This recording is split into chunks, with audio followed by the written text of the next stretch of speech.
Hello, magical hands. Welcome to the channel. If it's your first time, hi, my name is Jessica, and if you're a returning subscriber, thank you for coming back. As you can tell from the title of this video, we are making a choker neck blouse. I've always wanted to make this, and finally, we are making it. Also, this tutorial is going to be a full tutorial, meaning we are going to make everything from scratch. So let's get into it proper.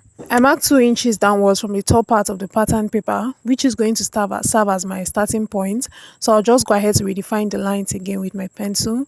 And all my measurements, all my lines are going to start from this starting point downwards. So the 2 inches I left upwards is going to be for the collar. So on the starting point line, I'll mark my round shoulder measurement divide by 2. And my round shoulder measurement divided by 2 gives me 7.5, but I like to use 8 inches. At that point, I'll come down by 1 inch for the shoulder slope, and I'll connect it to meet the starting point of this. Right on that point where I have my shoulder measurements, I will come down by 8 inches, which is my round armhole measurement divided by 2. And I'll make sure that that 8 inches is sitting right at the point where the shoulder measurement is sitting. So that way the lines will be very straight. So I'll go ahead with my ruler to connect it as seen, and then I'll extend it forward to the right side. Just extend yours to the right side. Don't make a straight line at that point, because this blouse will not be needing a chest line. So now find the midpoint of the armhole, which is 4 inches, and at that midpoint I'll go in by half an inch. Just come inwards exactly how you see me doing, by half an inch, and then you place your ruler in this manner, and then you curve with your marker.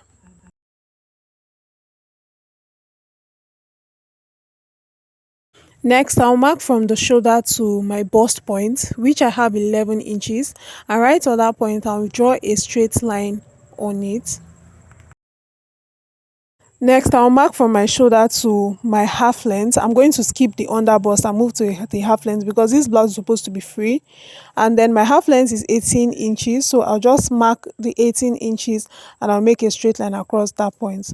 Also, the full length of this blouse is going to be 24 inches, but as you can see, the pattern paper is not enough. So while I'm cutting on my fabric, I will extend the line. So just go ahead and mark your half length line.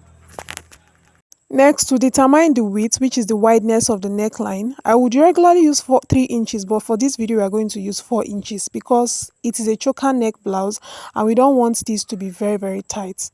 So on the depth line, that is how deep I want it to be, I marked 7 inches as the spirit led, and I'm going to connect those 2 points together. So 4 inches for the width and 7 inches for the depth.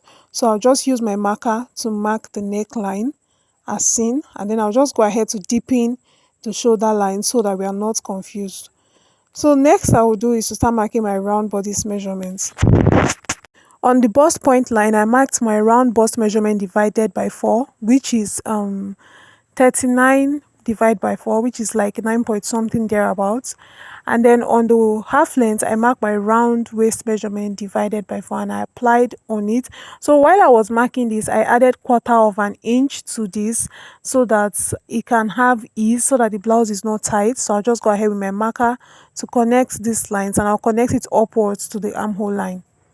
So now we are almost done with this. Next thing we are going to do is to mark the collar of the blouse. Right on that point, I'm going to mark the collar upwards, and I'm going to mark the width of the collar, which is 1 inch. So I just mark 1 inch upwards right from where I marked the width of the neckline stopped. So I just made sure I marked it very straight upwards, and then we can go ahead to shape later. So I'll just extend it forward, as in just make straight lines forward right from that point where I marked upwards. I'll make a horizontal line, and then at the top part I'm also going to make a horizontal line, making sure that the width of this collar is 1 inch. After drawing the collar, you will see that the collar is actually very straight, so I'll go ahead to shape it. Right at that point, I will come inwards by half an inch, and I will connect it to meet that width of the neckline in a slanted form. So the next thing we are going to do now is to mark downwards half an inch at that center part, at that center front area, and we'll use the curved side of the ruler to connect it, as in it's not supposed to be straight, it's supposed to come in a slanted form, because your collar is actually not supposed to be cut straight. And then make sure that you have a width of 1 inch, so at the top part you can still come down by half an inch, or just go ahead and mark 1 inch upwards to make sure that the width is 1 inch, and also use the curve side of your ruler. So you can see that the collar is much more defined now. And then I'm going to indicate F for this collar, which is going to stand for the front collar. Now we can go ahead and cut everything out. Mind you, the collar is not supposed to be joined, so we are going to cut the collar separately, and then we are also going to move to the back piece. In order to cut the back piece, I will still come down by 2 inches, and from that 2 inches to be the starting point. Also from the center, I'm going to mark my zip allowance. If you saw the picture very well, if you saw the video, you will see that I put a zip on mine. So I'll just mark that space for zip allowance, and then I'll just go ahead and place my round bodice measurement. In order not to make this video long, because this video is about the collar, and there is a very detailed and beginner friendly video on how to draft out your basic bodice, I'm just going to skip that part, and then I'm going to put the link for that in the description box. I believe most of you know how to draft a basic bodice, but if you don't, do well to check that video. But basically what we are going to do is to repeat everything we did on the front piece to the back piece. The only difference is that the back piece is going to have a zip allowance, and the armhole of the back piece will not be as defined as that of the front piece. For the width of the neckline, I will mark 4 inches. Make sure it's the same with that of the front piece, because everything needs to align. And for the depth of the back piece, because it's going to be high at the back and the collar is going to actually be sewn to the back piece, I will mark 1 inch downwards. So now I'm going to use the curved side of my ruler to connect these 2 points together, just as seen. And I'm going to use my marker so I make sure that the lines can be very defined. Also, I'll just go ahead and redefine the shoulder line again. This is simply close to what we did to the front piece, just a few differences here and there. Now I'm going to start marking my round bodice measurements, which we already did at the front piece, and make sure that all your measurements is starting from the zip line. Don't include your zip allowance, and then I'll connect these measurements upwards. Remember that when we are cutting this on the fabric, we are going to add up to the full length. So for the collar of the back piece, you can see that the neckline is already curved. So from that point upwards, I'm still going to mark 1 inch. Make sure that it is the same width as that of the front piece. And then I'm going to connect it with a very straight line. So you can see that that point is already curved, right? So I'm just going to, because the collar is going to be joined to the back piece, so I'm just going to mark 1 inch, making sure that it's going to be the width of the collar at that point. And then before I connect it to meet the other side, I definitely have to shape this properly. So I'll just come in by 1/2 inch, same way we did to the front, because if you don't come in by 1/2 inch, you'll notice that your collar will be standing. It will just be standing, it will not relax on the neck. So coming in by this 1/2 inch is going to make it relax on the neckline, because you can see that the neck is smaller than the shoulder. So I will just connect it to meet the 1 inch that I marked at the zip allowance side, and this is going to be the collar for the back piece. Don't forget that this collar is going to have an allowance, because the bodice of the dress is going to have an allowance. So I'll label that side as B, which is going to be for back. So we are done with the pattern drafting. I'll go ahead and cut this now and then transfer to the fabric. Now I'll take a fresh pattern paper to draft out my collar properly, because this collar is not supposed to be in 2 separate pieces. It's supposed to be in one whole piece. So I'm going to place the front and the back piece together, making sure that the neckline of the collar aligns together. So you can see that I flipped the other side over so that the shoulder, that part that we came in by 1/2 inch, so that the neckline can relax properly, those sides are touching each other. So now that I've placed it on a new pattern paper, I'll just go ahead with my marker and trace this out. Just in case you don't know, your collar is not supposed to be cut straight. I remember 3 years back or so, I made a choker neck blouse and I just cut the collar very straight, and the collar was just standing very straight. And I think I was able to learn from my mistakes, and now I am getting it properly. Now the collar is supposed to be properly curved, and better still, you can draft the patterns of the collar while you're drafting the patterns of the back. So I'll just indicate F for the side that is the front, because the front will be on fold and the back will be on 2 separate pieces. I hope you understand. So this is going to be the pattern for the collar. I'm just going to keep all these patterns aside. Now I'm going to mark the full length of the blouse, which I'm going to mark 23 inches, and then at the full length line, I'm going to place my hip measurements.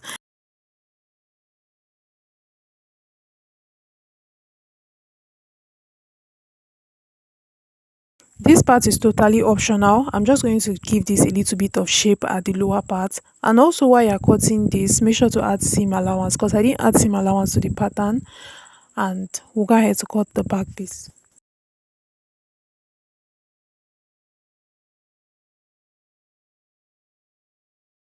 Also, I cut my collar in two pieces because one is going to be serving as the lining to the main fabric. I'll place my back piece on each other, that is right face facing the right face. From that part, I'm going to mark 5 inches downwards, and that 5 inches that I marked is going to be where I will be putting my zip. So the remaining part of this zip allowance downwards, I'll just go ahead to my sewing machine and sew it up. I'll just close up that part because I'll be using a very small zip upwards. After sewing, I'll go ahead with my iron to open up the seams of the back piece. Place the front piece of the dress to the back piece and then sew up the sewing allowance that you added to the sides. Now before you join the shoulders together, we are going to turn the neckline. So I'll just cut a very small interface to turn the neckline, which is going to be very neat. But if you don't want to cut an interface, go ahead and hem the neckline of the front piece.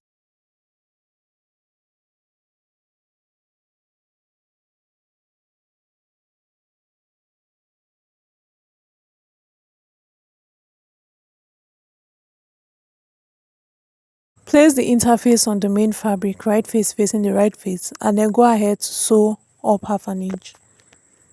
After sewing, this is what it should look like. Now go ahead and notch around so that by the time you flip this over and iron, it's going to relax properly. Now I'll go ahead to iron and then I'll make sure to add my gum stay to this while I am ironing. So just go ahead and iron and then use your hemming gum, not gum stay, sorry. Use your hemming gum to glue this down. Using your hemming gum is going to make this neater than sewing, but if you want to sew, go ahead and sew. And this is what it looks like from the inside, and also it is very neat from the right face as well.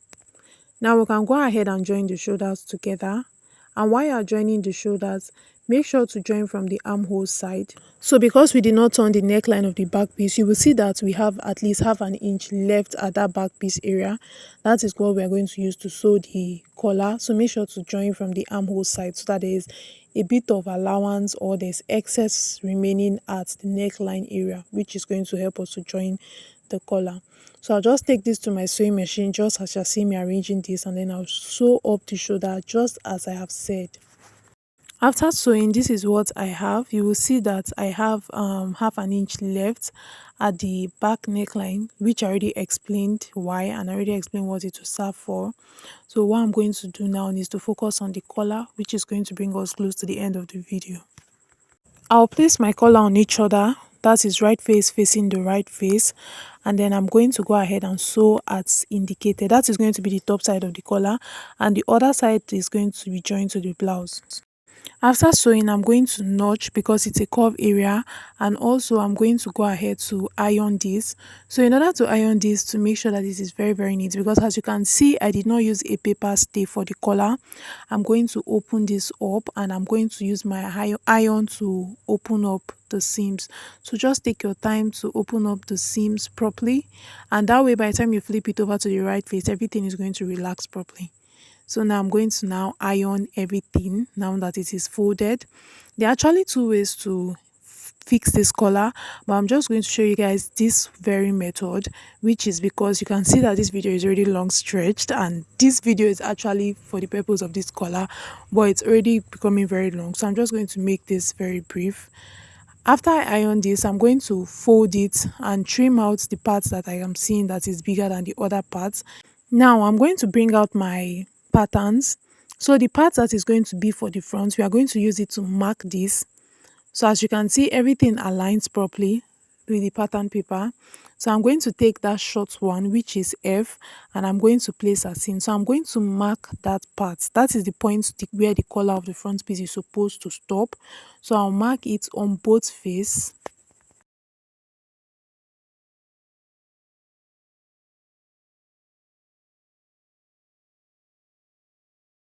Now that is the point of the collar that will not be joined to anything. So we are going to need to turn those parts together, and I'll use my pins to hold them together. That's going to indicate where I'm going to turn and stop, because the other parts that will not be turning, I'll use it to attach to the back of the dress. So I'm just going to sew as indicated.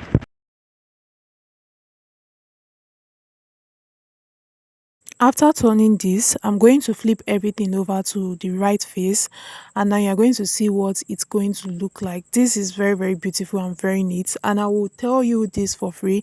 Ironing this made this very neat for me. So if you're sewing yours and you think you can escape ironing, well, that depends on you. So you can see these parts that I did not turn. I'm going to join it to the collar of the back piece. If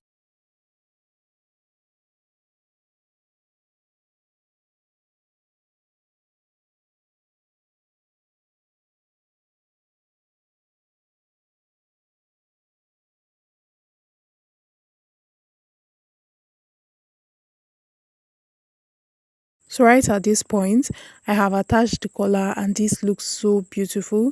Last thing for me to do will be to fix my zip at that space that I left at the back, and then you can go ahead at this point to attach your sleeve. So this brings us to the end of this video. I hope you learned something new. If you did, make sure to give us a thumbs up, and also don't forget to share our videos, because this helps you to recommend the channel to other people as well. That being said, see you guys in my next tutorial. Bye.